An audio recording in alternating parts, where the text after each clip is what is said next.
देखिए, आज हमारा मेन टारगेट है कि करंट कैरिंग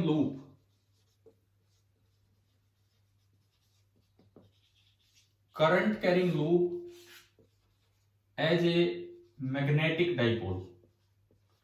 जैसे इलेक्ट्रिक डाइपोल कोई चीज थी, इसी तरह से मैग्नेटिक डाइपोल की तरह उसे देखना है और उससे कुछ चीजें आसान होंगी। Current carrying loop as a magnetic dipole. पहले मैं इलेक्ट्रिक डाइपोल की बात करूं। ये एक इलेक्ट्रिक डाइपोल था जिसका डाइपोल मोमेंट था P। उसमें दो चार्जेस हुआ करते थे, -Q एंड +Q। दोनों के बीच का सेपरेशन होता था 2a। दोनों के बीच का सेपरेशन होता था 2a। पहली बात, डाइपोल मोमेंट हम डिफाइन करते थे Q इंटू 2a। दूसरी बात, ये एज्यूम करते हुए कि ये शॉर्ट डाइपोल है, तो जो electric field on the axis था वो हमने फॉर्मूला पढ़ा था 2 टाइम्स K की वैल्यू होती थी 1/4πε0, 2 times K P/r3। E on the equatorial इसका फॉर्मूला था अपोजिट डायरेक्शन में होगा Kp/r3, 1/4πε0 P/r3। याद है ये फॉर्मूले? तो ये वाले फॉर्मूले ठीक है। ये तो कब है? जब ये डाइपोल सोर्स की तरह काम कर रहा है, dipole acting as a source. अब आप यूं बताओ, हम जो चैप्टर पढ़ रहे हैं, पहले हम जनरेशन ऑफ फील्ड पढ़ रहे हैं कि पहले इफेक्ट ऑफ फील्ड पढ़ रहे हैं? क्या पढ़ रहे हैं पहले? इफेक्ट। तो इफेक्ट की तरह अगर देखें तो इसके ई को नहीं देखना। इफेक्ट की तरह ये था कि इस पे नेट फोर्स यूनिफॉर्म फील्ड में रख दिया इन यूनिफॉर्म ई, बाहर से कोई यूनिफॉर्म ई लगाया, तो 3 रिजल्ट्स थे हमारे पास। क्या क्या? कि नेट फोर्स वो तो होगा 0, नेट टॉर्क वो होगा P cross E, and potential energy उसका फॉर्मूला होगा -P.E। ये 3 रिजल्ट्स थे। तो अभी जो हमारा पार्ट चल रहा है उसमें हमें ये 3 रिजल्ट्स देखने हैं करंट कैरिंग लूप पे, जो कल लूप पढ़ा उस पे। ये जनरेशन वाला काम बाद में। अब देखिए, इधर तो मैंने लिया इलेक्ट्रिक डाइपोल, ये जो चीज है दिस इज इलेक्ट्रिक डाइपोल। अब मैं चलता हूं मैग्नेटिक डाइपोल की तरफ। यहां मैं देख रहा हूं मैग्नेटिक डाइपोल। सबसे पहली बात, अगर मान लो इस तरह से करंट कैरिंग लूप है, भाई शेप पे डिपेंड नहीं करता। आप सर्कुलर लो, कैसी लो, शेप पे डिपेंड नहीं कर रहे। कल तो हमने रेक्टेंगुलर लेके प्रूव किए थे फॉर्मूले। मान लो ये कोई सर्कुलर लूप है इस तरह का, और इसका रेडियस है r, और इसमें करंट फ्लो कर रहा है यूं, नंबर ऑफ टर्न्स हैं n इसी जगह। पहली बात बताइए, इसका मैग्नेटिक मोमेंट कितना होगा? कल जो फॉर्मूला पढ़ाया उससे कितना होगा इसका मैग्नेटिक मोमेंट? जैसे इलेक्ट्रिक मोमेंट डाइपोल मोमेंट ये था, ऐसे मैग्नेटिक डाइपोल मोमेंट उसका कितना होगा? INA। हाँ, डायरेक्शन जैसे इसमें माइनस से प्लस होती थी, उसमें जिस तरह करंट घूम रहा है, राइट हैंड को उस तरह घुमाओ, ये बाहर की तरफ आ रहा है तो यूं। अच्छा, कई बार क्या होता है क्वेश्चन में डैश डैश डैश नहीं दिया, पीछे भी बोर्ड दिखा रखी, आगे भी बोर्ड, फिर आपको पता कैसे लगेगा कि कौन सी साइड पीछे कौन सी आगे? वहां एक्सिस देख के पता लगता है। अगर इन्होंने एक्सिस यू दिखाया है, तो इसके तो ऊपर से एक्सिस जा रहा है और यहां एक्सिस दिख नहीं रहा है। इसका मतलब ये वाली साइड बाहर है, और वो वाली साइड एक्सिस के पीछे है। तो अगर डैश ना दिखा रखा हो तो ऐसे देखते हैं। तो फिलहाल इसमें देखा जाए तो करंट यूं फ्लो कर रहा है, तो जो डाइपोल मोमेंट की डायरेक्शन होगी, करंट यूं आने की वजह से जो डाइपोल मोमेंट की डायरेक्शन होगी वो आगे की तरफ होगी, एंड दिस इज PM। वहां खाली P बोल दिया, यहाँ PM। हम इसे MB बोल सकते हैं, कैपिटल MB बोल सकते हैं, और म्यू भी बोल सकते हैं। मैंने ये सिंबल्स आपको दिए थे, पीछे बताया था कि ये सिंबल यूज कर लिए जाते। जो PM का मैग्नीट्यूड होगा, that is number of turns into I into area, where area is πr² NI/R²। अब हम देख क्या रहे कि करंट कैरिंग लूप अगर मैग्नेटिक डाइपोल की तरह बिहेव करे तो ये फॉर्मूले यहां भी वैलिड होंगे। कैसे? इन यूनिफॉर्म बी, किसी भी यूनिफॉर्म बी में, एक्सटर्नल बी में अगर आप इसे रखते हैं, सबसे पहली बात, जैसे इस डाइपोल पे नेट फोर्स 0 था, इस करंट कैरिंग लूप पे भी नेट फोर्स 0 होगा। और हम ये बात तो परसों वाले लेक्चर में एंड में देख चुके थे कि अगर क्लोज लूप होगा और बी यूनिफॉर्म है, तो बी यूनिफॉर्म हो तो वेक्टर लेंथ से रिप्लेस करते हैं, और क्लोज लूप की वेक्टर लेंथ 0 होती है, इसलिए नेट फोर्स 0। जो टॉर्क किस पे लगेगा, यहां भी वो फॉर्मूला वैलिड होगा, PM cross B. B external है और PM आपने निकाल लिया से। इवन जो पोटेंशियल एनर्जी इसकी होगी, यहां भी ये फॉर्मूला वैलिड होगा, -PM.B। तो ये तीनों फॉर्मूले एज इट इज यहां वैलिड है। हम ये प्रूव कर चुके हैं, ये भी प्रूव कर चुके हैं, ये हम डायरेक्टली यूज करेंगे, बिकॉज हर एक चीज सेम है जो आप इलेक्ट्रोस्टैटिक्स में देख के आए हैं। मैग्नेटोस्टैटिक्स थोड़ी बड़ी यूनिट है इलेक्ट्रोस्टैटिक्स से, लेकिन थोड़ी छोटी भी है, क्योंकि वहां कैपेसिटेंस है, यहाँ कैपेसिटेंस नहीं है, बाकी सब चीजें चलेगी। लेकिन फिर यहाँ अर्थ मैग्नेटिज्म और कुछ और चीजें बढ़ जाएंगी जो वहां नहीं थी। तो ऑलमोस्ट सेम सी यूनिट्स हैं। तो पहले तो ये बताओ, क्या एक कंपैरिजन समझ में आ गया कि करंट कैरिंग लूप किस तरह मैग्नेटिक डाइपोल की तरह काम करता है? ठीक है। अब इसमें यूं देखो, जैसे डाइपोल, इलेक्ट्रिक डाइपोल मोमेंट की डायरेक्शन होती है माइनस से प्लस, ऐसे ही मैग्नेटिक डाइपोल मोमेंट की डायरेक्शन होगी पोल्स, किस पोल से किस पोल, साउथ पोल से नॉर्थ पोल की तरफ। Negative charge is equivalent to south pole and positive charge is equivalent to north pole. तो बताइए, ये जो आपको नजर आ रहा है वो कौन सा फेस है? उधर वाला नॉर्थ है कि साउथ है? कौन सा पोल है जो नजर आ रहा है? वो नॉर्थ, क्योंकि मैग्नेटिक डाइपोल मोमेंट की डायरेक्शन होगी फ्रॉम साउथ टू नॉर्थ। ये इधर है, ये इधर है, जैसे इसकी डायरेक्शन होती है ऐसी इसकी। तो एक करंट कैरिंग लूप में एक पोल नहीं होता, दोनों पोल होते हैं। एक सिंगल पोल तो कभी होगा ही नहीं, दोनों पोल होंगे, एक साइड साउथ एक साइड नॉर्थ। कोई आपसे पूछ ले कि भाई clockwise current is equivalent to south pole या एंटी, मान लो मैं बोर्ड पे बनाऊं, यूं बनाऊं और यूं करंट जा रहा है, इसमें मैग्नेटिक मोमेंट किधर है? अंदर की तरफ है कि बाहर की तरफ है? बताएं। इसमें मैग्नेटिक मोमेंट किधर है इसका? अंदर। तो आपको जो नजर आ रहा है वो कौन सा पोल है? South pole. जो नजर आ रहा है वो साउथ पोल है। तो क्या इसमें नॉर्थ पोल नहीं है क्या? क्या ये अकेला साउथ पोल ही एग्जिस्ट कर रहा है इसमें एंटी क्लॉकवाइज करंट में? आप ये नहीं कहेंगे कि खाली साउथ पोल एग्जिस्ट कर रहा है, साउथ भी है जो नहीं दिख रहा, दूसरा फेस साइड वाला पीछे वाला वो नॉर्थ है। तो यूं मत बोलना कि भाई क्लॉकवाइज करंट है तो खाली साउथ पोल होगा, दोनों पोल होंगे। एंटी क्लॉकवाइज होगा तो दिखेगा नॉर्थ, लेकिन इस तरह से होगा। अच्छा, अब मैं थोड़ा इन क्वेश्चंस की तरफ चलता हूं कि भाई इन पे जैसे सवाल हम इलेक्ट्रोस्टैटिक्स में करते थे करंट कैरिंग लूप पे, ये वाले टॉपिक बाद में लेंगे, जब हम जनरेशन पे चलेंगे तब होगा, लेकिन अभी केवल इफेक्ट देख रहे हैं। तो कॉपी पेन लेके बैठे हो, एक क्वेश्चन में दे रहा हूं, वो अभी ट्राई करेंगे आप, ये मैग्नेटिक डाइपोल पे, मतलब उधर वाले पे। देखिए, एक सर्कुलर कॉइल है, उसका रेडियस r है और करंट I है, और वो एक फिक्स्ड एक्सिस के अबाउट रोटेट कर सकता है, वो एक्सिस उसका डायमीटर है, और इस तरह वो रखा गया है कि उसका जो प्लेन है वो मैग्नेटिक फील्ड के अलोंग है, उसका जो प्लेन है वो मैग्नेटिक फील्ड के अलोंग है। देखो मैं बता देता हूं आपको क्या अरेंजमेंट है।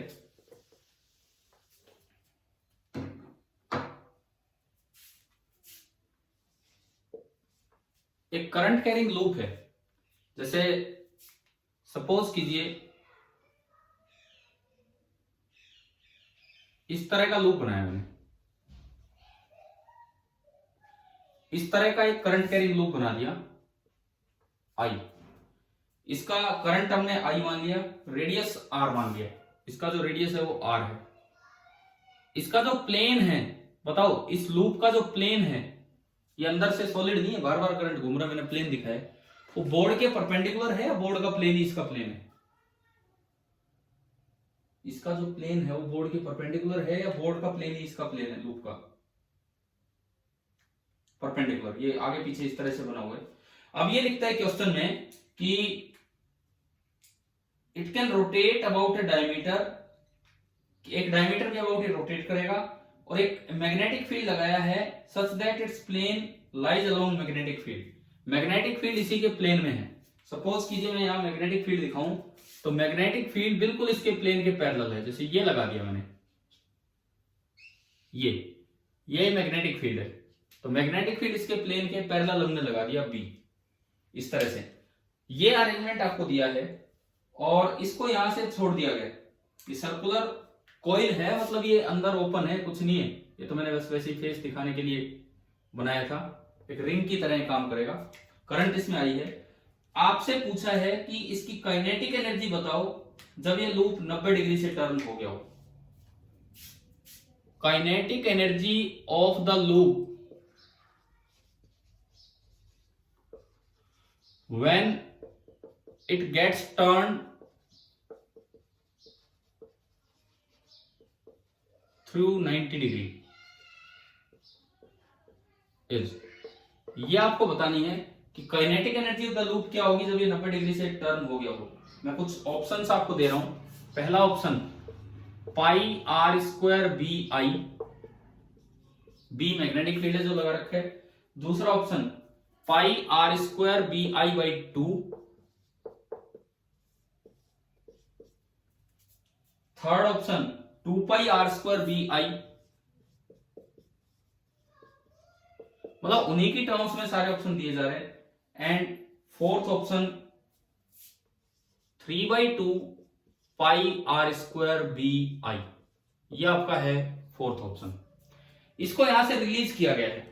ये जो लूप है इसको इस सिचुएशन से रिलीज किया है और पूछा है कि kinetic energy of the loop बताओ जब ये 90 डिग्री से टर्न हो चुका होगा तब इसकी काइनेटिक एनर्जी क्या होगी। देखिए मैं सिखाता हूं आपको। आप सबसे पहले ये देखो, ये सवाल आसान तब होंगे जब आप इसे डाइपोल की तरह देखेंगे। और जैसे इलेक्ट्रिक डाइपोल करते थे वैसे ही मैग्नेटिक डाइपोल। आप अपनी कॉपी में इसे सोल्व कीजिए। पहले आप इसे रिप्लेस करो एक मैग्नेटिक डाइपोल मोमेंट से। बताइए इसका मैग्नेटिक डाइपोल मोमेंट कितना होगा। नंबर ऑफ टर्न्स एक ही है, नहीं दिया है तो कितना होगा इसका मैग्नेटिक डाइपोल मोमेंट। इस लूप का, ब्लू लूप का मैग्नेटिक पाई आर स्क्वायर आई किधर होगा, राइट की तरफ कि लेफ्ट की तरफ, किधर होगा। ये पीछे वाला हिस्सा है, बताओ राइट की तरफ होगा लेफ्ट की तरफ होगा, बताओ। राइट। जिस तरह करंट घूम रहा है उस तरह बनाया। तो इसका सॉल्यूशन देखिए हम कैसे स्टार्ट करें। मतलब मैं आपको यह बताना चाह रहा हूं कि जो इलेक्ट्रोस्टैटिक्स में पढ़ के आए हैं एज इट इज ये सवाल होंगे। आपने क्या किया, बी लगा दिया। बी है ऊपर की तरफ, सपोज ये बी है ऊपर की तरफ। अब आपने एक मैग्नेटिक डाइपोल मोमेंट दिखाया यूं आगे की तरफ, पी एम। उसकी वैल्यू है I into pi are square. ये एंगल है 90 डिग्री। छोड़ते ही अपने आप बताओ टॉर्क कैसे लगता है फील्ड का, कि वो पी को किधर ले जाने की कोशिश करेगा। छोड़ते ही कैसे लगता है टॉर्क, कि वो पी को किधर ले जाने की कोशिश करता है। हमने डाइपोल के समय पढ़ा है इलेक्ट्रोस्टैटिक्स में, स्टेबल इक्विलिब्रियम, अनस्टेबल इक्विलिब्रियम, वो वाले केसेस की मैं बात कर रहा हूं। हम जो पढ़ा करते थे उस डायग्राम में बी आगे ई आगे बनाया करते थे। डाइपोल को एक बार उसी की डायरेक्शन में रखते थे, स्टेबल इक्विलिब्रियम, एक बार 90 डिग्री पे और एक बार पीछे अनस्टेबल इक्विलिब्रियम। तो फिलहाल बताओ बी और पी के बीच का एंगल आपको दिख गया 90 डिग्री। तो क्या ये स्टेबल इक्विलिब्रियम है कि अनस्टेबल इक्विलिब्रियम है? कोई शक नहीं है। क्या ये इक्विलिब्रियम है, ये बताओ, क्या ये इक्विलिब्रियम है? क्या इस वक्त टॉर्क जीरो है इस लूप पे, पीएम पे? क्या इस वक्त टॉर्क जीरो है इस लूप पे? देखो मैं आपका ये डायग्राम, सुनो एक मिनट, मैं ये डायग्राम थोड़ा सा उस तरह का बना के दिखाता हूं जैसे हम पढ़ा करते थे। मान लीजिए जैसे इलेक्ट्रोस्टैटिक्स में पढ़ा करते थे उस तरीके से। सपोज कीजिए ये कोई लूप है जिसका रेडियस है आर और जिसमें करंट ऐसे जा रहा है, आई करंट यूं फ्लो करने लग रहा है। एक मैग्नेटिक फील्ड क्वेश्चन में बोला है कि इसके प्लेन में लगाओ, तो भाई इसके प्लेन में हमने मैग्नेटिक फील्ड लगा दिया बी। अब अगर मैं देखूं तो थोड़ा हमें वही झलक मिलेगी जो इलेक्ट्रोस्टैटिक्स में डायग्राम में हुआ करती थी। जो मैग्नेटिक फील्ड है वो आगे की तरफ है, बी आगे है। इसका डाइपोल मोमेंट बताइए ऊपर है कि नीचे है? इसका डाइपोल मोमेंट जिस तरह लूप बनाए, बोलो। ऊपर, जिस तरह आप हाथ घुमाएंगे ऊपर जाएगा, तो इसका डाइपोल मोमेंट ऊपर की तरफ है, पीएम ऊपर, बी इधर 90 डिग्री। ना तो ये स्टेबल इक्विलिब्रियम है ना ये अनस्टेबल इक्विलिब्रियम, क्योंकि इस वक्त टॉर्क मैक्सिमम है, टॉर्क जीरो नहीं है। हमने वहां पढ़ा था कि ई हमेशा पी को अपनी तरफ लाने की कोशिश करता है थ्रू स्मॉलर एंगल, तो बी जो है वो भी इसको यूं घुमाने की कोशिश करेगा और इस पे टॉर्क लगेगा। कितना टॉर्क लगेगा? PM into B into sine 90 degree, इतना टॉर्क लगेगा जिससे इधर आ जाएगा। और इन्होंने पूछा है कि kinetic energy of the loop बताओ, kinetic energy of the dipole बताओ, जब वो वहां पहुंच जाएगा। अब बताओ, आप बताओ कि इलेक्ट्रोस्टैटिक्स में ऐसे सवाल कैसे किया करते थे, हम क्या करते थे ऐसे सवालों में? अगर ये इलेक्ट्रिक डाइपोल मोमेंट होता और ये इलेक्ट्रिक फील्ड होता तो भाई हम लिखते थे काइनेटिक एनर्जी इनिशियल, रिलीज किया है तो काइनेटिक एनर्जी इनिशियल 0। फिर हम लिखते थे पोटेंशियल एनर्जी इनिशियल। बताइए पोटेंशियल एनर्जी कितनी होगी? पोटेंशियल एनर्जी का फॉर्मूला यूज करके बताओ कि पोटेंशियल एनर्जी कितनी होगी। माइनस पी डॉट बी, तो minus of P M dot B. Dot product कितना है इस समय? 0, क्योंकि ये तो 0 लेवल होता था, इस फॉर्मूले को लाने का 0 लेवल होता था 90 डिग्री पे, तो ये आपका 0 हो गया। काइनेटिक एनर्जी फाइनल हमें निकालनी है कि जब वो 90 डिग्री पे टर्न कर चुका होगा 90 डिग्री से, तो कितनी काइनेटिक एनर्जी गेन करेगा। पोटेंशियल एनर्जी फाइनल बोलिए, फाइनली कितना एंगल हो जाना है उन दोनों के बीच का, पीएम और बी के बीच का? तो ये बनेगा minus PM into B into cos 0 degree. Cos 0 होता है 1, तो ये आ गया माइनस पीएम इंटू बी। थोड़ा ये बताओ क्या ध्यान आ रहा है? ऐसे क्वेश्चन इलेक्ट्रिक डाइपोल में किए थे, सेम ऐसे क्वेश्चन। हाँ तो वही है। अब आप अप्लाई कर दो एनर्जी कंजर्वेशन, क्योंकि बाहर से कोई फोर्स लग नहीं रहा, केवल मैग्नेटिक फील्ड का फोर्स है। तो बाई एनर्जी कंजर्वेशन इन दोनों का सम, ये तो 0 0 ही है, ये इसलिए 0 हुआ क्योंकि इसको खोलेंगे तो ये minus PM into B into cos 90 degree है, इस वजह से 0 है। 0 प्लस 0 यानी कि 0 बराबर के फाइनल जो आपको निकालना है माइनस पीएम इंटू बी, और पीएम आपका है I into pi are square into B. तो बताओ कौन सा ऑप्शन आ गया इनमें से, कौन सा ऑप्शन आया इन 4 में से काइनेटिक एनर्जी फाइनल का? First A. क्या समझ में आ रहा है कि खाली वो फॉर्मूला डेराइव करने से बात नहीं बनेगी, आपको फॉर्मूले से ये समझना होगा कि लूप के ऊपर जब भी सवाल आए, मैग्नेट करंट कैरिंग लूप के ऊपर इफेक्ट का सवाल जब आए कि बाहर से फील्ड लगा रखा है, तो आप उसे एक डाइपोल की तरह देखा कीजिए, उससे क्वेश्चन करना आसान हो जाएगा, नहीं तो बड़े होंगे सवाल। हाँ जी, ये पहला सवाल आया समझ में आज जो लिया है, ठीक है। अभी आज की क्लास में अगला टॉपिक लेने की बजाय पहले हम 2-3 अच्छे क्वेश्चन इसी पे देख रहे होंगे, ताकि ये कॉन्सेप्ट क्लियर हो कि कैसे यूज करना है। आप नोट कर लिया आपने ये कैसे किया है कैसे नहीं? ठीक है, दूसरा सवाल लेके चलते हैं। इसमें एक डायग्राम दिखा रखा है और बी आगे की तरफ लगा रखा है एक्स वाई जेड एक्सिस में। देखिए सेकंड क्वेश्चन क्या है वो मैं डायग्राम आपको बनाता हूं। सेकंड क्वेश्चन में भाई किसी को कोई डाउट हो तो पूछ लिया करो, अगर पिछला सवाल भी नहीं समझ में आया था तो यही पूछना चाहिए आपको मेरे बोर्ड साफ करने से पहले। हाँ जी बोलो।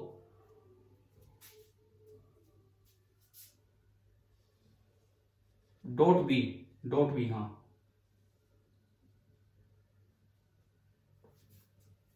तो वो तो हमने लगाया ही है। डायरेक्ट यू का फॉर्मूला कैसे लगा देंगे वो तो सवाल में पूछा क्या है, पिछले सवाल में ये पूछा था कि जैसे ये मैंने मैग्नेटिक फील्ड दिखाया, शुरू में पीएम इधर बन रहा था, उन्होंने पूछा था कि जब लूप 90 डिग्री से टर्न कर जाए तो उसकी काइनेटिक एनर्जी क्या होगी। तो ये थोड़ी पूछा है कि यहाँ पोटेंशियल एनर्जी क्या है, ये तो पूछा ही नहीं हमसे तो ये पूछा है कि जब ये लूप 90 डिग्री से टर्न कर जाएगा, जब इसका डाइपोल मोमेंट इधर हो जाएगा, उस वक्त इसमें स्पीड कितनी आ चुकी होगी, मतलब इसमें काइनेटिक एनर्जी कितनी आ चुकी होगी। ये था मेरा सवाल तो मैंने minus P M dot B तो डायरेक्ट 2 बार लगाया है, 2 बार। एक बार यहां निकाली potential energy initial minus P M dot B करके 0, एक बार यहां निकाली potential energy final minus P M dot B करके आया minus P M into B.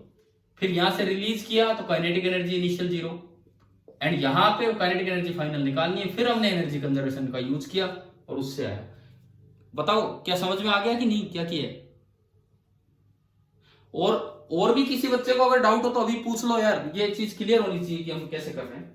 अच्छा अगला सवाल देखो। इसके बाद अगले सवाल में हमें ये X Y Z axis system दिखा रखे हैं, भाई इधर इधर मानना है, और सामने मान लो ये कोई सरफेस है, ये कोई भी सरफेस है, और इस सरफेस पे यूं एक करंट कैरिंग लूप रखा हुआ है जिसमें करंट फ्लो कर रहा है आई। इस तरीके से करंट कैरिंग लूप रखा हुआ है जिसमें करंट फ्लो कर रहा है आई। अब क्या किया कि आगे की तरफ एक यूनिफॉर्म बी लगा दिया। आगे की तरफ ये सीधा है इस सरफेस के पैरेलल, आगे की तरफ एक यूनिफॉर्म बी लगा दिया इस तरह से। अच्छा कुछ वैल्यूज दी हैं कि इसका रेडियस है 0.5 मीटर। आप मेरे साथ साथ लिखते चलो क्योंकि ट्राई आपको भी करना है। इसका रेडियस है 0.5 मीटर। इस लूप का जो मास है दैट इज 2 kg। इस लूप का जो मास है दिस इज 2 kg एंड इसमें जो करंट फ्लो कर रहा है दैट इज 1/पाई एम्पियर। ये जो करंट फ्लो कर रहा है दिस इज 1/पाई एम्पियर। ये दिया हुआ है इस क्वेश्चन में। अब ये कहते हैं a horizontal uniform magnetic field of 12 Tesla is switched on at t equal to 0। आपने यहां से बी लगा दिया 12 टेस्ला का बी। जिस वक्त ये बी लगाया है उस टाइम को बोला t equal to 0। the initial angular acceleration alpha in radian per second square of the ring will be। आपको ये निकालना है कि अल्फा क्या होगा, एंगुलर एक्सेलरेशन क्या होगा, इनिशियल एंगुलर एक्सेलरेशन रिंग का। ये रिंग है, ये जो ऊपर दिखी है ये रिंग है। पहला ऑप्शन है 3 रेडियन पर सेकेंड स्क्वायर, दूसरा ऑप्शन है 4 रेडियन पर सेकेंड स्क्वायर, तीसरा ऑप्शन है 12 रेडियन पर सेकेंड स्क्वायर एंड चौथा ऑप्शन है 15 रेडियन पर सेकेंड स्क्वायर। ये आपके 4 सवाल हैं। मतलब थोड़ा सा मैकेनिक्स से इसको रिलेट कर रहे हैं कि करंट कैरिंग लूप कि क्या इनिशियल एंगुलर एक्सेलरेशन होगी, अल्फा क्या होगा, ये आपको बताना है। पहले तो बताओ क्वेश्चन आ गया समझ में? क्वेश्चन आ गया समझ में? क्या डायग्राम दिया है, क्या है क्या नहीं? अरे एक चेंज किया है बस। पीछे हम टॉर्क निकालना सीख रहे थे, टॉर्क की बजाय इन्होंने अल्फा पूछ लिया। अब ये बताओ अगर टॉर्क निकालना आता है तो अल्फा कैसे निकलेगा उससे? अगर आपको टॉर्क निकालना आता है तो उससे अल्फा कैसे निकलेगा बताइए? फंडामेंटल लॉ ऑफ रोटेशन क्या था? हाँ, टॉ इज इक्वल टू आई। आई ये मत ले लेना, आई ये आई नहीं, ये आई तो क्या है करंट, और वो आई क्या होता है उसमें मोमेंट ऑफ इनर्शिया। तो अगर किसी सवाल में अल्फा तक ये क्वेश्चन पहुंचा दिया जाए, मतलब इस तरह से बात पहुंचा दी जाए, तो आपको करना वही है, टॉर्क निकालना होगा और लास्ट में उसके मोमेंट ऑफ इनर्शिया से डिवाइड करना होगा। अच्छा रिंग है, एक रिंग का मोमेंट ऑफ इनर्शिया क्या होता है बताओ? एक रिंग का मोमेंट ऑफ इनर्शिया बोलो, एक रिंग का मोमेंट ऑफ इनर्शिया क्या होता है? इन्होंने जवाब दिया mr²/2 और कोई जवाब भी नहीं दे रहे। रिंग का, डिस्क का, ये सब हमने +1 में पढ़े हैं और इस चैप्टर में ये मोमेंट ऑफ इनर्शिया बड़े काम के हैं। एक बार अपने फॉर्मूला रिवाइज कर लेना। दोबारा बोलो, रिंग का मोमेंट ऑफ इनर्शिया क्या होता है? भाई इतना इतना टाइम मत लगाओ यार। इन्होंने गलत जवाब दिया है mr²/2। एक रिंग का मोमेंट ऑफ इनर्शिया क्या होता है? About the central axis ring का होता है mr²। About the central axis disc का होता है mr²/2। याद है ये फॉर्मूले? अरे चुप मत रहा करो, यस सर नो सर करते रहा करो कुछ ना कुछ। इधर बताओ, क्या अभी ध्यान आ गया रिंग का फॉर्मूला क्या है? ठीक है, mr स्क्वायर है। अब देखिए सबसे पहले ऐसे किसी भी सवाल में जहां एक्सेलरेशन पूछी जाए, भाई इस वक्त इनिशियल मतलब इस समय जब ये ऑन किया तब पहला काम आप इसका पीएम बताओ, पीएम कितना है और किधर है। सबसे पहला काम इसका पीएम लिखवाओ, कितना है पीएम, क्या फॉर्मूला होगा, I into pi are square. PM इसका होगा I into pi are square. I की वैल्यू ली 1 pi into pi into radius 0.5, 0.5 is 5/10, 1/2, तो 1/2 का स्क्वायर होगा 1/4, पाई से पाई गया तो पीएम आ गया 1/4। पीएम की यूनिट बताओ क्या होती है, पीएम की एसआई यूनिट, मैग्नेटिक मोमेंट की SI unit ampere metre square, 1/4 ampere metre square. ये आपका पीएम निकल के आया। बी आपको दे रखा है 12 टेस्ला, इनिशियली पूछा है, इनिशियली, तो इनिशियली पीएम और बी के बीच का एंगल बताओ कितना है। पीएम किधर है, डायग्राम देख के बताओ पीएम किधर है, जेड एक्सिस के लॉन्ग, पीएम जेड एक्सिस के लॉन्ग है, बाहर की तरफ है, और बी आगे है एक्स एक्सिस के लॉन्ग। तो जो पीएम है, पीएम वो तो जेड एक्सिस के लॉन्ग है, मींस 1/4 के कैप एम्पियर मीटर स्क्वायर, और जो बी है वो एक्स एक्सिस के लॉन्ग है, तो 12 आई कैप टेस्ला। तो इन दोनों के बीच का एंगल कितना है, आई कैप और के कैप के बीच का 90 डिग्री। तो आप बताइए कि टॉर्क का मैग्नीट्यूड क्या आया, पीएम क्रॉस बी से टॉर्क का मैग्नीट्यूड क्या आया, पहले ये बताओ।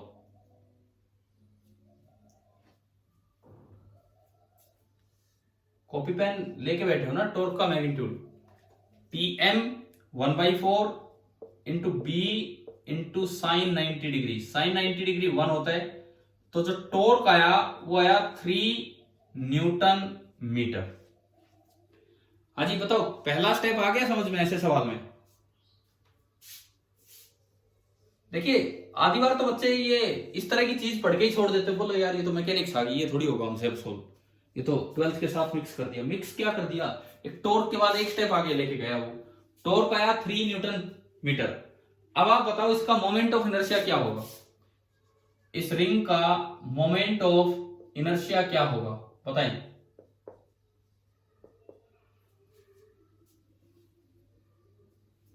मान लो अभी तो मैंने फॉर्मूला बताया, बताओ क्या फॉर्मूला होगा मोमेंट ऑफ इनर्शिया का रिंग का। अब इसमें एक बड़ा ध्यान रखना है, जो बच्चे गलती करते हैं कि एक्सिस नहीं देखते कि किस एक्सिस के अबाउट ये टॉर्क आए, बिकॉज मोमेंट ऑफ इनर्शिया अगर आपको याद हो एक्सिस ऑफ रोटेशन पे डिपेंड करता है, मोमेंट ऑफ इनर्शिया एक्सिस पे डिपेंड करता है।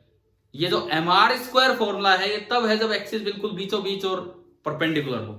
तो ऐसे में आपको ये बड़ा इंपॉर्टेंट स्टेप है, इस पे बड़ा ध्यान देना, क्योंकि ये मिस्टेक होती है बहुत बार, लगभग 90% बच्चे गलती कर जाते हैं ऐसे सवालों में। आप पहले ये देखो कि टॉर्क कौन से एक्सिस के अलोंग आया है, पीएम क्रॉस बी करके देखिए टॉर्क कौन से एक्सिस के अलोंग आया है बताओ। हाँ पीएम आगे है, पीएम क्रॉस बी, पीएम बाहर है और बी आगे है। अगर आप पीएम क्रॉस बी करेंगे तो ये ऊपर की तरफ जा रहा है, पीएम क्रॉस बी ऊपर की तरफ जा रहा है, मतलब वाई एक्सिस के अलोंग। तो ये जो टॉर्क आया ये वाई के अलोंग आया, ये जो टॉर्क आया ये वाई के अलोंग आया। तो आप ये बताओ क्या ये खुद के एक्सिस के अबाउट घूम रहा है या डायमीटर के अबाउट घूम रहा है ये लूप। अगर टॉर्क ऊपर है तो क्या ये खुद के एक्सिस के अबाउट घूमने लगा है या डायमीटर के अबाउट घूमने लगा है, बताएं। पिछले क्लासेस में समझाए थे टॉर्क की डायरेक्शन। हाँ टॉर्क ऊपर होने का मतलब ये यूं घूमेगा, याद है ना, टॉर्क ऊपर होने का मतलब यूं घूमेगा कि अंगूठा ऊपर जाए, इसका मतलब इसने यूं टर्न स्टार्ट किया है।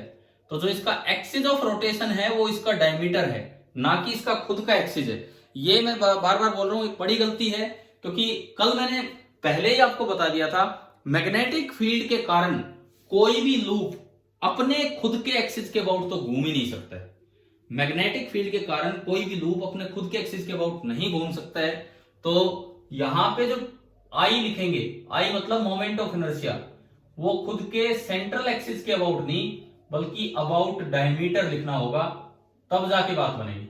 अबाउट द डायमीटर बताएं क्या मोमेंट ऑफ इनर्शिया होता था रिंग का, पढ़ा तो रखे हैं प्लस वन में, मैं एक बार रिवाइज करवा देता हूं क्या था। देखिए ये कोई रिंग है, ये इसका सेंट्रल एक्सिस है, इसका सेंट्रल एक्सिस है। अगर इसका रेडियस r है तो सेंट्रल एक्सिस के अबाउट तो I होता था mr²। फिर डायमीटर के अबाउट कैसे निकालते थे हम? दो परपेंडिकुलर डायमीटर मान लेते थे इसके प्लेन में, दो परपेंडिकुलर डायमीटर मान लेते थे इसके प्लेन में। अगर इसके अबाउट I अबाउट डायमीटर है तो इसके अबाउट भी I अबाउट डायमीटर होगा, दोनों के अबाउट सेम होगा। और फिर हम लगाते थे perpendicular axis theorem. Perpendicular axis theorem कहा करती है कि अगर इस ऑब्जेक्ट के प्लेन में दो एक्सिस हैं और दोनों एक दूसरे के परपेंडिकुलर हैं तो उन दोनों के अबाउट मोमेंट ऑफ इनर्शिया का सम बराबर होगा जो तीसरा एक्सिस उनके परपेंडिकुलर होगा उसके अबाउट। तो यहां अगर आप वो लगाएं ID plus ID is equal to I जो mr² है, तो आप बताओ ID कितना आ गया, डायमीटर के अबाउट कितना है, कितना है बोलिए, बोलो यार। हाफ। तो इतना इतना टाइम क्यों ले रहे हो बोलने में, फटाफट जवाब दिया करो। देखो +1 एक नया सेक्शन है, बड़ा जल्दी जल्दी जवाब देता, आप क्यों नहीं दे रहे हो, आप इतना टाइम क्यों लगा रहे हो। ID mr²/2 आ गया, तो यहां पे टॉर्क ढूंढ के आपने ये देखा और ये आया mr²/2। अब ये गलती क्या हो जाती समझ गए हो आप? अगर एक्सिस पे ध्यान नहीं देंगे तो मोमेंट ऑफ इनर्शिया गलत लिखा जाता और उससे आंसर गलत आता। याद रह जाएगी इस तरह की बात ऐसे क्वेश्चंस में, ठीक है। और अब ये कैलकुलेट कर लो, m शायद क्वेश्चन में 2 दिया था, r 0.5 यानी कि 1/2 एंड डिवाइडेड बाई 2, 2 से 2 गया तो ये आपका I आ गया 1/4 kilogram metre square. Moment of inertia आ गया 1/4 किलोग्राम मीटर स्क्वायर और जो टॉर्क आया दैट वाज 3। अब लास्ट में फंडामेंटल लॉ ऑफ रोटेशन लगा दो, tau is equal to I into alpha. Values मैंने पुट की, टॉर्क कितना है देखो बोर्ड पे, ये रहा 3 बराबर I कितना है 1/4 और अल्फा कितना है जो भी है, ये आपका हो गया अल्फा। तो यहां से अगर आप देखते हैं तो अल्फा कितना आ रहा है 12 रेडियन पर सेकेंड स्क्वायर। पति क्वेश्चन आ गया समझ में? हाँ जी भाई, क्लियर है क्या सभी को या कंफ्यूजन है इसमें? आ गया, ठीक है। अब इसमें एक ऑप्शन होना चाहिए 6। क्यों होना चाहिए 6? देखो अगर 6 ऑप्शन होगा तो कोई I सीधा लिखेगा, अबाउट डायमीटर का ध्यान ही नहीं दिया उसने, रिंग का सीधा फॉर्मूला लगाया तो नीचे से 2 हट जाएगा। नीचे से 2 हटने का मतलब है 1/2 आ गया, और अगर ये 1/2 पुट करेगा तो यहां से अल्फा कितना होगा 6। तो अगर इस क्वेश्चन में 6 ऑप्शन हो तो आधे बच्चे तो उसके मायाजाल में फंस जाएंगे और वो 6 को टिक कर जाएंगे। तो अब ध्यान रखना इन सवालों में अल्फा निकालने से पहले ये देखा करो कि टॉर्क का एक्सिस क्या है, उसी एक्सिस के अबाउट आपको मोमेंट ऑफ इनर्शिया निकालना होगा। क्लियर हुई ये वाली बात? ठीक है। एक और क्वेश्चन ले रहे हैं, मतलब आज मेरा कोई टारगेट नहीं है नया टॉपिक लेना, पहले आप ये टॉर्क वाला टॉपिक क्लियर कीजिए, एज ए डाइपोल इसे देखना सीखिए कि करंट कैरिंग लूप किस तरह से चलता है। मिटा दो इसको, हो गया। इसके बाद देखो अगला क्वेश्चन हम लेते हैं। नेक्स्ट क्वेश्चन में एक करंट कैरिंग लूप है, मैं बार बार एक करंट कैरिंग लूप की ही बात कर रहा हूं। अगले क्वेश्चन में एक करंट कैरिंग लूप है जिसमें करंट यूं फ्लो कर रहा है बोर्ड के प्लेन पे, और ये एक एक्सिस ऑफ रोटेशन है इसके टेंजेंशियल, ये हमने बना दिया एक्सिस ऑफ रोटेशन, और ये कोई लूप है जिसका मास 2/3 kg। ये जो लूप है इसका जो मास है दैट इज 2/3 kg। इसमें जो करंट फ्लो कर रहा है 2/π एम्पियर, ये जो इसमें करंट फ्लो कर रहा है दिस इज 2/π एम्पियर, इस तरह से है। और इसमें 10 वाइंडिंग्स दे रखी है। वाइंडिंग का क्या मतलब है? 10 वाइंडिंग, नंबर ऑफ टर्न्स आपको कितने दे दिए 10। 10 वाइंडिंग से मतलब नंबर ऑफ टर्न्स 10 दे रखे हैं, and it's free to rotate about its tangential vertical axis. ये क्वेश्चन की स्टेटमेंट है और मैंने उसका डायग्राम आपको बना के दिया है कि इसके अबाउट ये घूम सकता है। A uniform magnetic field of 1 Tesla is applied perpendicular to its plane. अब एक टेस्ला का फील्ड अप्लाई किया है इस तरीके से, जैसे बाहर की तरफ हमने लगा दिया B perpendicular to its plane and B is 1 Tesla.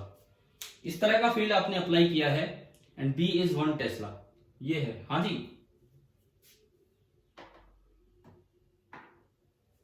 हाँ जी,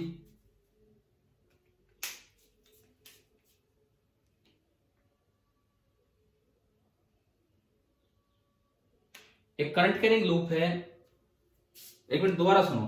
एक करंट, आपका सवाल ये है कि एक करंट कैरिंग लूप है, ठीक है, आगे बोलो। अबाउट इट्स डायमीटर का कोई मतलब नहीं है, करंट तो लूप में फ्लो करेगा। आगे बोलो, आपकी स्टेटमेंट को आगे बढ़ाओ थोड़ा। यूनिफॉर्म मैग्नेटिक फील्ड है, उसकी डायरेक्शन दे रखी है मैग्नेटिक फील्ड की। चलो आगे बोलो।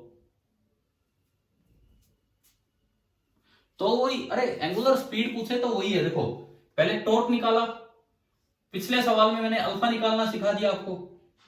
अब अल्फा से ओमेगा यूं निकलता है, omega is equal to omega initial जो अक्सर 0 मिलेगा प्लस अल्फा इंटू टी। एक तरीका तो है ये, एक तरीका तो है ये, या फिर दूसरा तरीका मैं इस सवाल में सिखा रहा हूं। देखो पहला तरीका, आपने टॉर्क निकाला, टॉर्क से अल्फा निकाला, वो कांस्टेंट आएगा, then v equal to u plus AT, तो omega equal to u initial 0 मिलता है प्लस अल्फा इंटू टी। एक तरीका तो है ये कि अगर टाइम के साथ हो, और नहीं तो आप ये स्पीड वाला क्वेश्चन ये देखिए जो मैं अभी सिखा रहा हूं। धीरे धीरे मैं आपको सारे मैकेनिक्स से रिलेट करके ही दिखा रहा हूं ये चीज, ठीक है। समझ में आ गया क्या बताने वाले इस सवाल में, ठीक है। अब ये देखो, ये एक अरेंजमेंट दी है। सबसे पहले आप देख के बताओ कि क्या ये अरेंजमेंट इक्विलिब्रियम में है, क्या ये अरेंजमेंट रोटेशनल इक्विलिब्रियम में है कि नहीं। क्या फिलहाल ये अरेंजमेंट रोटेशनल इक्विलिब्रियम में है या नहीं है। इसका P किस डायरेक्शन में है, बोलिए, इसका P किस डायरेक्शन में है, आउटसाइड, बाहर। और B कहां लगा रखा है, B आउटसाइड। जब P और B दोनों सेम डायरेक्शन में होते हैं तो टॉर्क कितना होगा, P और B दोनों सेम डायरेक्शन में है तो टॉर्क कितना होगा बताएं, 0। टॉर्क 0 मतलब ये रोटेशनल इक्विलिब्रियम है। और जब P और B दोनों सेम डायरेक्शन में है तो ये स्टेबल इक्विलिब्रियम है कि अनस्टेबल है, बोलते रहें। जब P और B दोनों सेम डायरेक्शन में है तो ये कैसा इक्विलिब्रियम है, स्टेबल। तो ये स्टेबल पोजीशन में है। मतलब अगर मैं इसे थोड़ी वेलोसिटी भी दूंगा तो टॉर्क कैसे लगता रहेगा कि वो उसके मोशन को अपोज करेगा। थोड़ी वेलोसिटी भी दूं तो टॉर्क कैसे लगता रहेगा कि वो इसके मोशन को अपोज करेगा। अब मान लो सवाल आ जाए, देखो ये इसके अबाउट घूमना है, यहां बांध रखा है, यहां बांध रखा है, मतलब यूं चलेगा ये लूप, समझ गए हो। ये पूरा इसके अबाउट यूं चक्कर काटेगा, इसके अबाउट ये यूं घूमता रहेगा बाहर बाहर इस तरह से। पहला सवाल, is the loop in equilibrium, आप जवाब दे चुके हो उसका। क्या लूप इक्विलिब्रियम में है, आपने आंसर दिया यस। दूसरा, विच टाइप, कैसे टाइप के इक्विलिब्रियम में है, इसका भी आंसर आप दे चुके हो, स्टेबल इक्विलिब्रियम। तीसरा सवाल, अब मैं एंगुलर वेलोसिटी की तरफ जा रहा हूं। जो एक बच्चे ने अभी सवाल पूछा था, वो एक तरीका तो मैंने बताया ओमेगा निकालने का अल्फा लाके। इसमें है कि व्हाट मिनिमम ओमेगा, कम से कम कितनी ओमेगा शुड बी प्रोवाइडेड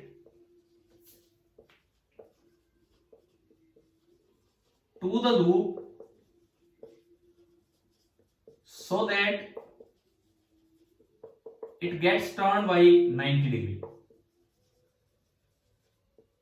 कि भाई 90 डिग्री से टर्न हो जाए, फिर वापस आ जाए उसके बाद, वो कोई मतलब नहीं। 90 डिग्री से टर्न हो जाए तो उसके लिए मुझे कितनी इसको स्पीड देनी होगी, एंगुलर स्पीड।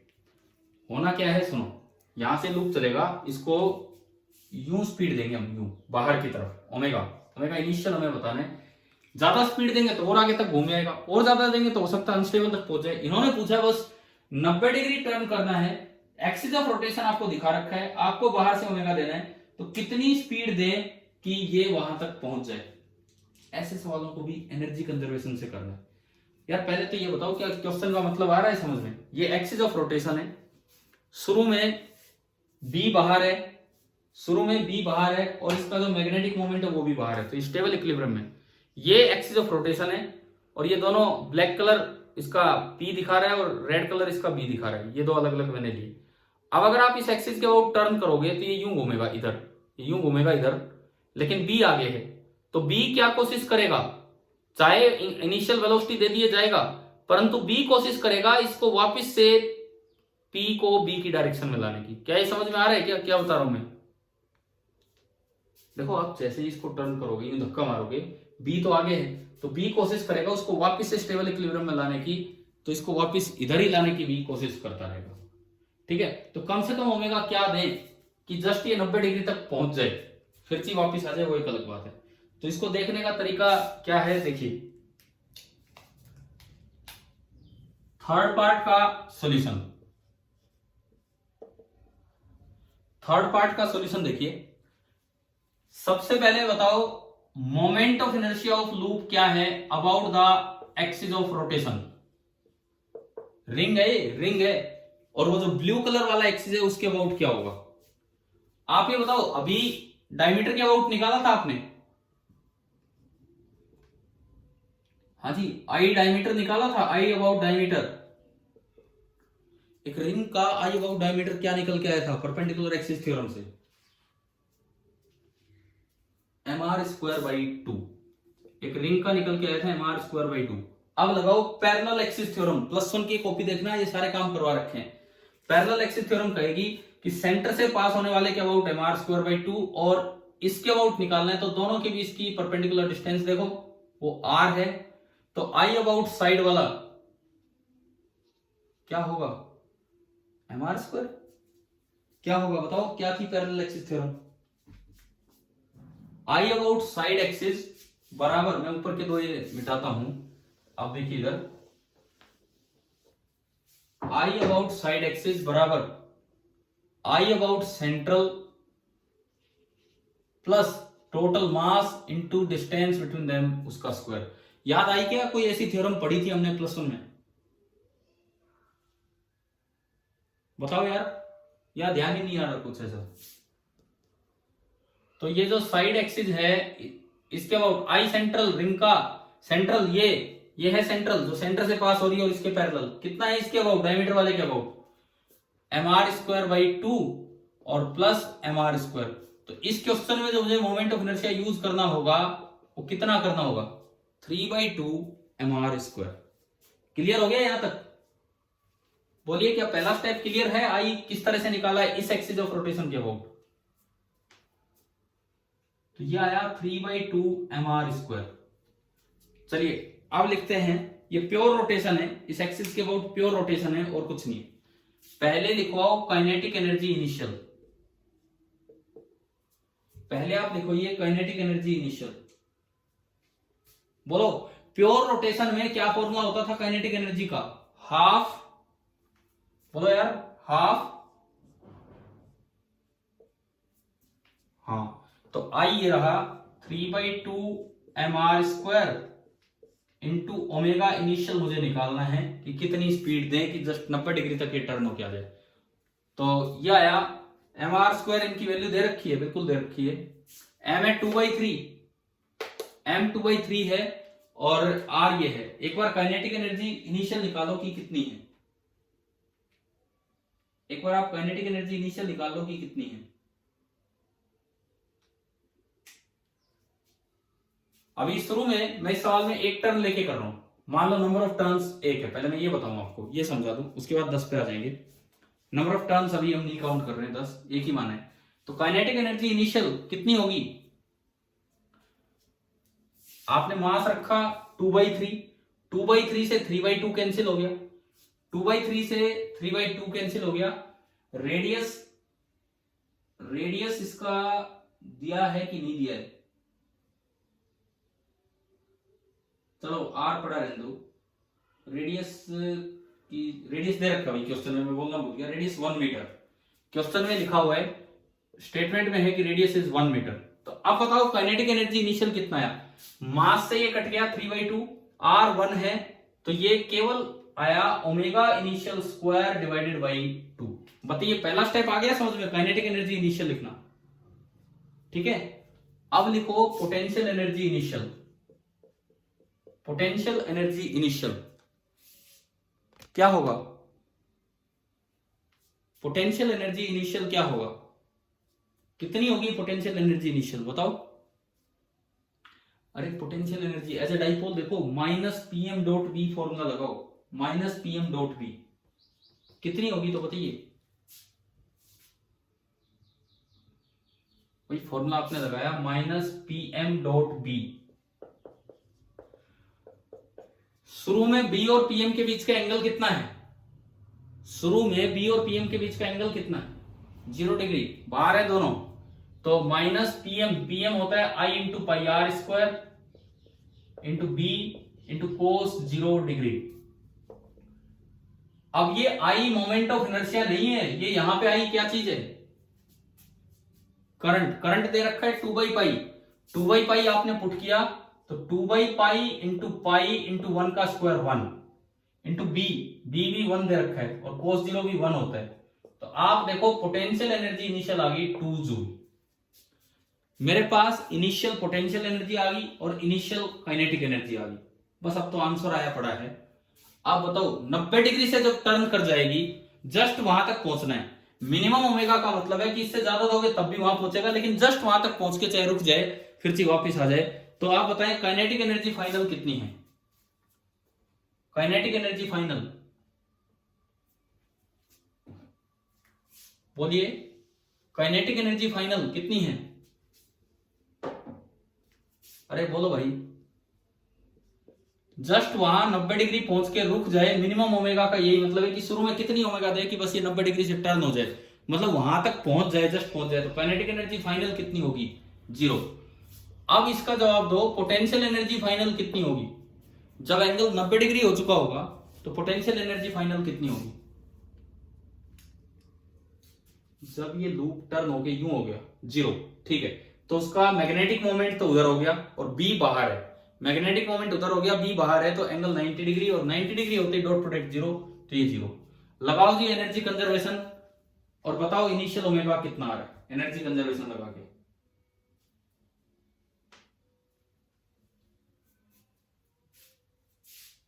हाँ, ये इसका सम बराबर इसका और इसका सम, तो ये बना ओमेगा इनिशियल स्क्वायर बाई 2, ये -2 है यहां पे, -2 बराबर 0 + 0, 2 उधर गया तो ओमेगा इनिशियल स्क्वायर 4 आ गया एंड यहां से ओमेगा इनिशियल आ गया 2 रेडियन पर सेकेंड।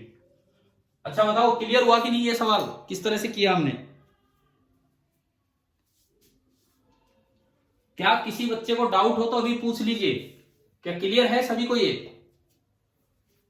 तो आप करके दिखाओ, मुझे करके दिखाओ। अगर ये 180 डिग्री होता है, यहां 180 डिग्री होता तो क्या आंसर आना था? जो चेंज है वो आप सोच के समझ के करके देखिए कि क्या चेंज होगा। 180 डिग्री होता तो क्या आंसर आता?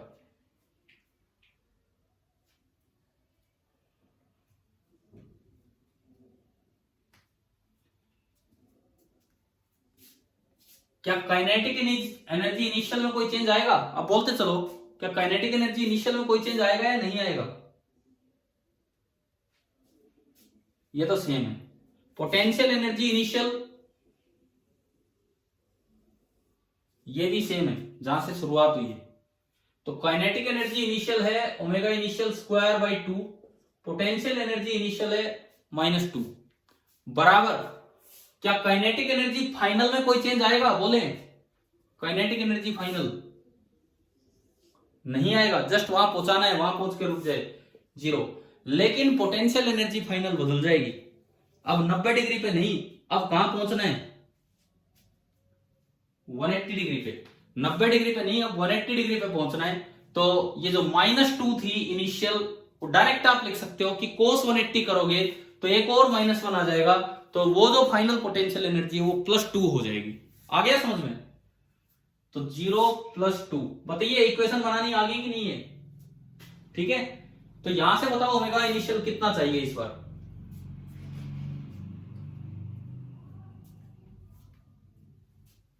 हाँ √8। देखो ये 2 उधर गया, 2 + 2 4, 4 × 2 8। तो इस बार जो ओमेगा इनिशियल आएगा दैट इज √8 रेडियन पर सेकेंड। अच्छा भाई, क्या ये क्लियर हुआ ये काम किस तरह से हम कर रहे हैं? ठीक है। अब एक छोटा सा चेंज, मैंने शुरू में बोला था कि 10 वाइंडिंग है। अगर 10 वाइंडिंग होते, अगर नंबर ऑफ टर्न्स n होते तो कहां पे चेंज आना था? कहां पे चेंज आना था? केवल एक जगह चेंज आना था, मैग्नेटिक मोमेंट लिखने में। मैग्नेटिक मोमेंट जो आप Pm.B कर रहे थे, I × A कर रहे थे, वो I के साथ एक और क्या जाता? NIA। समझ गए हो? I के साथ एक और चीज आ जाती N। समझ में आ रहा है क्या किया है मैंने? यानी कि अगर 10 टर्न होते तो पोटेंशियल एनर्जी इनिशियल हो जाती -20 जूल और पोटेंशियल एनर्जी फाइनल हो जाती +20 जूल। तो ये -20 और ये +20, 20 + 20 40। तो अब इसका आंसर हो जाता 80 रेडियन पर सेकेंड। देखो हम आज की क्लास में कुछ अच्छे सवाल कर रहे हैं जिनमें मैकेनिक्स के साथ इन टॉर्क वाले कॉन्सेप्ट्स को रिलेट करके चल रहे हैं, एनर्जी कंजर्वेशन के साथ। या इलेक्ट्रोस्टैटिक्स की तरह मैं आपको ये लूप दिखा रहा हूं कि कैसे डाइपोल की तरह काम करता है। तो अब आप बताओ क्या ये समझ में आ गया कि नहीं? √80 क्लियर हुआ सभी को? अब मान लो इसमें ऑप्शन होते 3, 7, 9, 11। आंसर आ रहा है √80। तो अब क्या टिक करके आएंगे?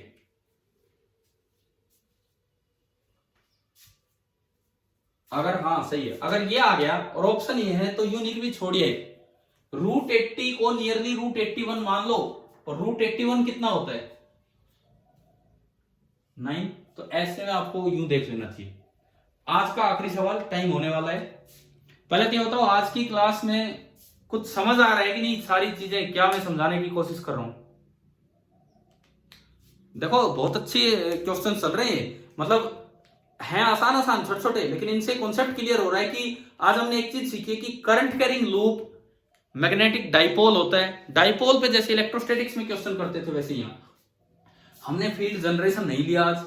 ई के फॉर्मूले और बी के फॉर्मूले पे हम नहीं गए, हम इफेक्ट पे गए हैं, टॉर्क, पोटेंशियल एनर्जी, इन पे। आखिरी सवाल, मैंने पहले सवाल में लिया कि इसको 90 डिग्री से घुमाना है, दूसरे में लिया कि इसको 180 डिग्री से घुमाना है, तीसरे में पूछा कि बताओ मिनिमम ओमेगा क्या दें कि ये 270 डिग्री से घूम जाए। मिनिमम ओमेगा क्या दें कि ये 270 डिग्री से घूम जाए। अब क्या करना होगा? मिनिमम ओमेगा क्या दें कि ये 270 डिग्री से घूम जाए? बताओ क्या करोगे, क्या आप ये बताओ। क्या ये मैं आपको अगली क्लास के लिए होमवर्क में दे रहा हूं, बिल्कुल सेम क्वेश्चन, बिल्कुल सेम क्वेश्चन। रुको सुनो, आप थोड़ा समय लो इसके लिए। 10 टर्न्स ले लेना, मैं फिर से सारी वैल्यूज बता रहा हूं। मास है 2/3 kg, 10 इसके टर्न है, और ये सारा वही है कि मिनिमम क्या दे इसमें ओमेगा कि ये पूरा 270 डिग्री से टर्न कर जाए। तो ये आपका सवाल है, आज का होमवर्क है, ये लगा लो, इसे आप ट्राई करना। अब ये बताओ क्लास क्लियरली समझ में आ गई होगी पूरी, है ना? ठीक है, तो ये क्वेश्चन जरूर ट्राई करके, और आप जब भी आपसे हो जाए केवल आंसर मेरे पास आप भेजना अपने व्हाट्सएप नंबर से, मेरे व्हाट्सएप नंबर पे बस अपना नाम लिख देना और आंसर। ठीक है, डिस्कशन बाद में करेंगे, लेकिन आप पहले अपना नाम और आंसर ये जरूर देंगे। वैल्यू सारी ले लेना क्या है क्या नहीं। ठीक है, अब टाइम हो गया, और शाम को अगर कोई टेस्ट हुआ +1 का मैं आपके ग्रुप पे भी डाल दूंगा, कोई देना चाहेगा तो बच्चा दे सकता है। ठीक है, थैंक यू।